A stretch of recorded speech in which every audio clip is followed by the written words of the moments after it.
আসলে জুলাই জাগরণ এই প্রোগ্রামটা বাংলাদেশের আমরা যারা স্বাধীনতা দেখিনি, নতুন করে স্বাধীনতা আমরা পেয়েছি।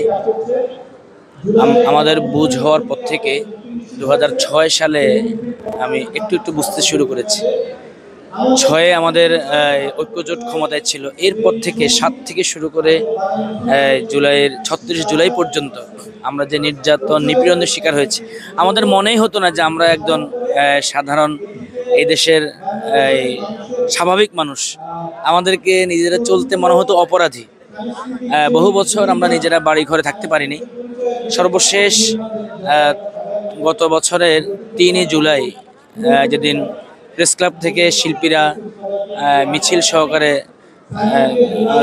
শহীদ মিনারে যায়, ওদিনও আমরা কল্পনা করতে পারিনি যে আমরা ঠিক 3-4 দিন পরে গিয়ে একটা চমৎকার একটা পরিবেশ আমরা পাবো। আপনারা হয়তো অনেকেই দেখেছেন, অনেকেই এই বিষয়ে ধারণা রাখেন। জুলাই আন্দোলনে সাইনবোর্ড যাত্রাবাড়ি এলাকাতে কি ম্যাচাকার হয়েছিল।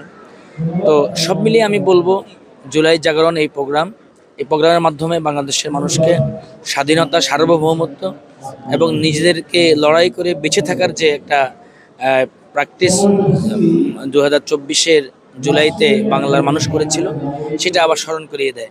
আমরা এটাও স্মরণ করে দিতে চাই এর মাধ্যমে, এটাকে আমরা কেন করছি, এই জন্যই করছি যেন মানুষ উজ্জীবিত হয়ে, মানুষ জুলাই জাগরণকে ভুলে না গিয়ে সবসময় জাগ্রত থেকে এই বাংলাদেশের সীমানাকে, বাংলাদেশের চৌহাট্টিকে যেন তারা স্বাধীনতার আবরণে যেন আবদ্ধ রাখতে পারে, সেই প্রচেষ্টারই একটা অংশ জুলাই জাগরণ।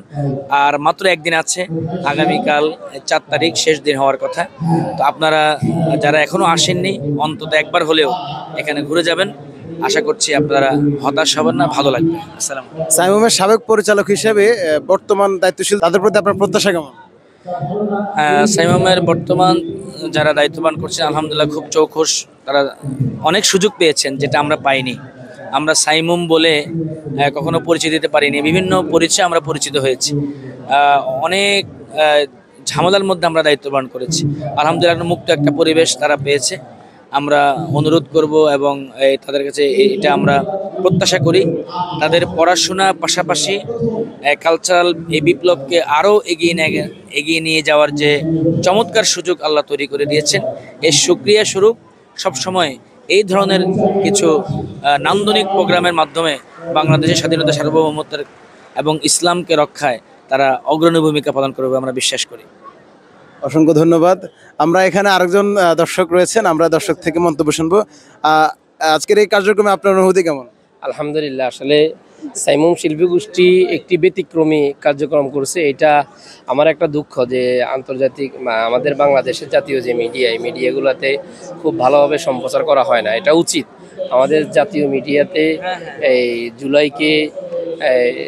জুলাইয়ের যেই অনুষ্ঠান ওরা আয়োজন করছে সাইমুম, সেটাকে ভালোভাবে সম্প্রচার করানো উচিত ছিল। যে এই জিনিসগুলো ওরা প্রদর্শন, আয়নাঘর, আরও বাংলাদেশের আরও অনেক কিছু ওরা প্রদর্শন করছে, এগুলো ভালোভাবে ফুটাই তোলা উচিত ছিল। আপনার কাছে আজকের মানে এখানে সবগুলো ইভেন্টের মধ্যে সবচেয়ে বেশি কোনটা ভালো লাগছে? অবশ্যই আয়নাঘরটা একটু আলাদা। আয়নাঘরটা মানুষের এইখানে যারা ঢুকে একবার তারা বুঝতে পারে যে যারা মাসের পর মাস, বছরের পর, আমরা অল্প কিছুক্ষণ থাকতে পারি না, কিন্তু মাসের পর মাস মানুষ আয়নাঘরে কিভাবে ছিল, এটা আসলে একটা দেখার বিষয়। অসংখ্য ধন্যবাদ আপনাকে।